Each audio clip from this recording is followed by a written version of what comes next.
Well, hello, and welcome to another video, where today we'll be talking about the many Resident Evil spin-offs and how powerful they are. With the games included will be Outbreak, Outbreak File 2, Dead Aim, Survivor, and Umbrella Chronicles. And if you happen to enjoy the video, please do make sure to subscribe to the channel, as it does encourage me to make more content like this. And yeah, let's just get into the video now. Now, for a baseline for every BOW within these spin-offs, we'll just have to use a zombie, which should apply to everything outside of leeches, crows, Cerberuses, or any other weak fucking shit like that, with the average zombie being able to take an explosion that was calculated to be around wallable plus, surprisingly, which yeah, is a pretty good baseline for any creatures in this series. Now, as for lifting strength, they should be around the class 5 to class 10 ranges via them digging out of graves, which yeah, pretty good lifting strength for just about anything in this series or all these spin-offs, which to be fair is just really the baseline for just about any other creature outside the ones I mentioned that are kind of weaker. Also, one more thing to note is that Crimson Heads can one-shot their normal counterparts, which should be around small building based off the one-shot multiplier difference, which is pretty fucking crazy, but yeah, I thought I should just mention that as well. And the reason I even bring this up is because a Licker is also a mutated version of a zombie similar to a Crimson Head, so reasonably it should scale around the same. Plus, there is a mutated variation of a Licker called a Suspended within the events of Outbreak, with a Suspended being considered far superior to its normal counterpart, which at this point should be now small building considering it's even superior to its normal self. And yeah, I do know there's a lot of enemies in Outbreak, but honestly, many of them are just not worth talking about, so we'll just move on to the final enemy I'll be talking about for the Outbreak section, with that enemy being known as Thanatos, who, yes, if you are wondering, is in fact a tyrant in a fucking Speedo. Yeah, the most ridiculous thing in this series is not boulder punching, it's a fucking tyrant in a Speedo. Anyways, moving on from that whole Speedo thing, Thanatos is a derivative tyrant model created by Dr. Greg of Raccoon University, with Thanatos apparently being comparable to the mass-produced tyrants such as Mr. X that were released in Raccoon City in Resident Evil 2, which means just like the T-103, it should upscale calcs from the T-002, Proto-Tyrant, and Queen Leech, which means Thanatos scaling off of this should be roughly around small building to building level plus, surprisingly. And for speed, should upscale the T-002's rocket deflect, which was roughly around Mach 1.82 or supersonic. Also, it should have class M lifting strength based on this feat and, you know, being relative to the T-103. Thanatos also does bust through a wall, which was only wall level, but I thought it'd be worth mentioning just based on the fact that it is his feat, so why not? Anyways, that's it for the Outbreak section, and time to move on to Outbreak File 2.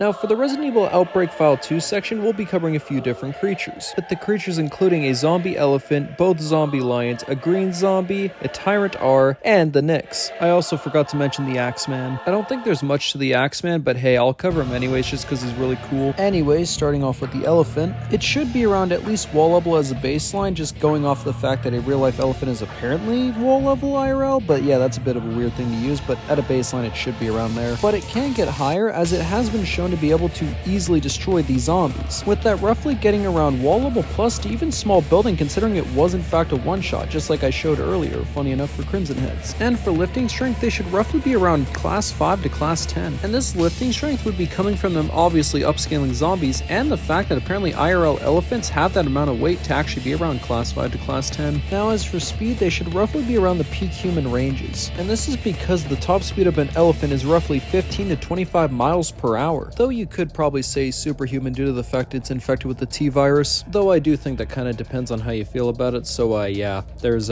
superhuman there in case you want to do it. Anyways, on to the infected lions. Something to do note about these lions is the fact that the male lion is actually superior to the female lion, so hey, I guess you could say any scaling from the female also will apply to the male. Anyways, for a baseline, they should roughly be in those street to wall level ranges of power, and this is due to the fact that that's apparently where real life lions actually scale, and obviously these are infected lions, so hey, that does make a little bit of sense, I guess. But you can get them into those wall level plus ranges via the fact they should technically upscale zombies, which you could say is because lions are technically above humans in real life, but the other reasoning would be the fact that a female lion has a one-hit move while zombies are not able to do that at all, with this also obviously applying to the male because of the fact the male is superior, so it should be reasonable to get to wall level plus. Now, as for speed, they should be superhuman as they are able to run at 50 miles per hour at their top speed. And finally, for lifting strength, strength, they should roughly be in those class 5 to class 10 ranges via the fact they upscale zombies, which is pretty good considering they're just infected lions and not really anything actually special. And now it's time to cover the Axeman. Now the best scaling for the Axeman comes from the fact that it's called one of those creatures, which in reference is probably just,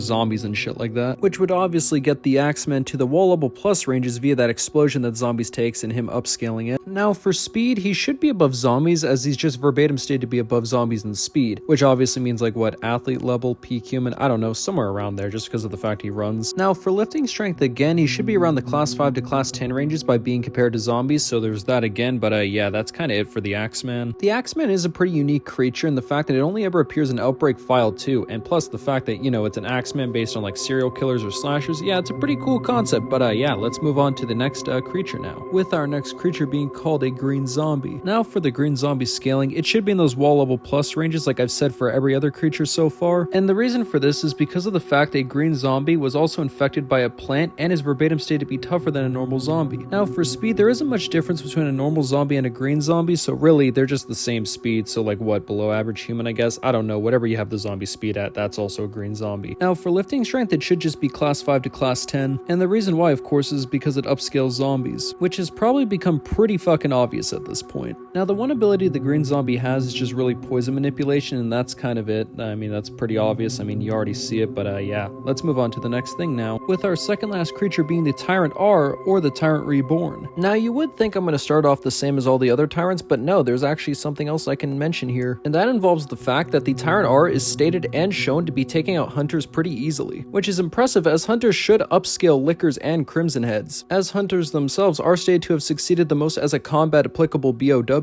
which at a low end should get the Tyrant R roughly small building to small building plus. Though for the end we're all waiting for, you should know that the Tyrant R is in fact a T103 subspecies, meaning it should be around small building to building level plus, and that just comes from upscaling these 3 feats like I've always mentioned many times, so yeah, the same thing again. Now for speed, it should upscale the T002's rocket deflection feat, which was found to be around Mach 1.82 or supersonic. And for lifting strength, it should just upscale off Mr. X, who was able to do a class M lifting feat with Ada Wong, so yeah, there is that again. And I will say there is technically one more tyrant in this game, but he's not really worth mentioning. And the reason I say that is mainly the fact that he comes from Showdown 3, which isn't really canon at all, as it's just really a boss rush. Anyways, it's time to move on to the final enemy called the Nyx. Now the Nyx's scaling is actually pretty straightforward, as its best scaling really just comes from the fact that it absorbs the Tyrant R fairly easily, which means it should be around small building to around building level just based off those previous feats I've been using for the Tyrant R and all the other tyrants. As for speed, it should be the same deal, Mach 1.82 or supersonic from the Tyrant 002. As for lifting strength, it should also just be class M from overpowering the Tyrant R. Now it does have a unique ability, and that's biological absorption, which allows it to absorb biological matter, which of course it did with the Tyrant R, which yeah, kind of covers the entirety of Outbreak File 2, and I guess we just move on to the next game, with the next game being Resident Evil Survivor. In 1998, a disaster struck. Now for this section of the video, we'll only be covering one enemy, and the reason why is because that's the only new one here, because the rest are just reused assets from previous games, with the new enemy being called a Hypnos T-type, which if you are wondering, yes, it is in fact another Tyrant model, and should reasonably be far more powerful compared to the standard T103, as the Hypnos was stated to be the most powerful BOW, or at least that's what it was meant to be, though the extent of the statement only probably applies to Sheena Island residents, which funny enough actually does apply to the T103s, as there were many present on Sheena Island, meaning the Hypnos can get anywhere from small building to building plus, and that comes from the same thing that the T103 upscales, which would obviously be these 3 feats I'm just going to show again and their calculations just so you know what it is again. And for speed, just like the T103 should upscale the Mach 1.82 or supersonic feat from the T002. Now for lifting strength, the Hypnos should upscale Mr. X's class M feat of throwing Ada into a control panel, which is pretty crazy considering this is a random prototype that's a lot smaller than normal. But anyways, that's the end of the Survivor section, and let's get on to the Resident Evil Dead Aim section.